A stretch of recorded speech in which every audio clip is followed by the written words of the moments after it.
എൻ്റെ പേര് ലയ, പ്ലേസ് കൊട്ടേക്കാടാണ്.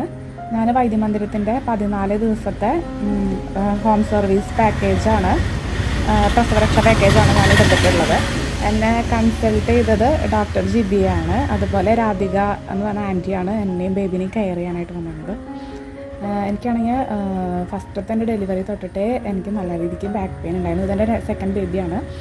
അപ്പോൾ ഭയങ്കര ബാക്ക് പെയിൻ ഉണ്ടായിരുന്നു. അപ്പോൾ ഞാൻ മാഡത്തിൻ്റെ അടുത്ത് പറഞ്ഞിട്ടുണ്ടായിരുന്നു എനിക്ക് അതിനുള്ള കാര്യങ്ങൾ നന്നായി വേണം എന്നുള്ളത്. അപ്പോൾ എനിക്ക് ഈ പാക്കേജിൽ എനിക്ക് കിഴി അങ്ങനത്തെ കാര്യങ്ങളൊക്കെ നല്ല രീതിക്ക് തന്നിട്ടുണ്ടായിരുന്നു. അതുപോലെ ഉഴിച്ചിലാണെങ്കിലും എനിക്ക് സിസേറിയനായിരുന്നു. അപ്പം ഉഴിച്ചിലാണെങ്കിലും അതുപോലെ കിഴിയൊക്കെ ആണെങ്കിലും എനിക്ക് നല്ല രീതിക്ക് തന്നെ ചെയ്തു തന്നു. പിന്നെ ബേബീനെ ആണെങ്കിലും ഇപ്പോൾ കുളിപ്പിക്കുക, ബേബിയുടെ മസാജിങ് അതൊക്കെ നല്ല രീതിക്ക് തന്നെ രാധികാൻ്റിയായിട്ടും ചെയ്തു തന്നിട്ടുണ്ട്. പിന്നെയെന്ന് വെച്ച് കഴിഞ്ഞാൽ നമുക്കിപ്പോൾ എന്ത് ഡൗട്ട് ഉണ്ടെങ്കിലും നമുക്ക് ജിബിയ മാഡത്തിനെ ആണെങ്കിലും അല്ലെങ്കിൽ രാധികാൻ്റിയുടെ അടുത്താണെങ്കിലും പിന്നെ നമുക്ക് മരുന്നിൻ്റെ കാര്യങ്ങൾ അങ്ങനത്തെ ഡീറ്റെയിൽസ് ഒക്കെ ആണെങ്കിൽ അവിടെ നമ്മുടെ റിസപ്ഷനിൽ ആശ എന്ന് പറഞ്ഞ ചേച്ചിയുണ്ട്. ആളെന്നെ വിളിച്ചാലും ഒക്കെ നമുക്ക് ഡീറ്റെയിൽ ആയിട്ട് നമുക്ക് കാര്യങ്ങളൊക്കെ തന്നു തരും. എന്ത് ഡൗട്ട് ഉണ്ടെങ്കിലും നമുക്ക് ഈ 3 പേരെ എപ്പോഴും നമുക്ക് അവൈലബിൾ ആയിരിക്കും.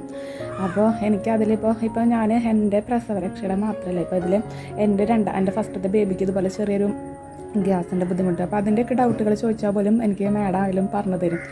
അപ്പോൾ അങ്ങനത്തെ കാര്യങ്ങൾ ആൾ ഭയങ്കരമായിട്ട് എല്ലാവരും നല്ലോണം കെയറിങ് ചെയ്തിട്ട് തന്നെയാണ്. നല്ലോണം കെയറിങ് ഉണ്ട്. നമുക്ക് എന്ത് കാര്യം വേണമെങ്കിൽ നമുക്ക് ഓപ്പണായിട്ട് പറയാം, എന്ത് കാര്യം നമുക്ക് ഓപ്പണായിട്ട് സംസാരിക്കാം എന്നുള്ളതാണ്. നമുക്ക് എപ്പോൾ വിളിച്ചാലും അല്ലെങ്കിൽ നമുക്ക് എപ്പോൾ മെസ്സേജ് ചെയ്താലും നമുക്ക് എപ്പോഴും അവൈലബിൾ ആയിരിക്കും എന്നുള്ളത് വേറൊരു കാര്യമാണ്.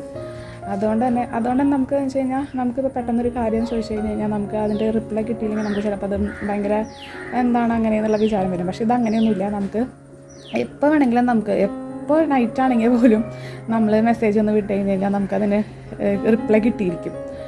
അപ്പോൾ എനിക്ക് സത്യം പറഞ്ഞു കഴിഞ്ഞാൽ എൻ്റെ ട്രീറ്റ്മെൻ്റ് ആണെങ്കിലും എനിക്ക് കഴിക്കുന്ന ഇൻറ്റേർണൽ മെഡിസിൻസ് ആണെങ്കിലും എല്ലാം എനിക്ക് വളരെയധികം നന്നായിട്ട് തന്നെയാണ് എനിക്ക് ഹെൽപ്ഫുള്ളായിട്ടുണ്ട്.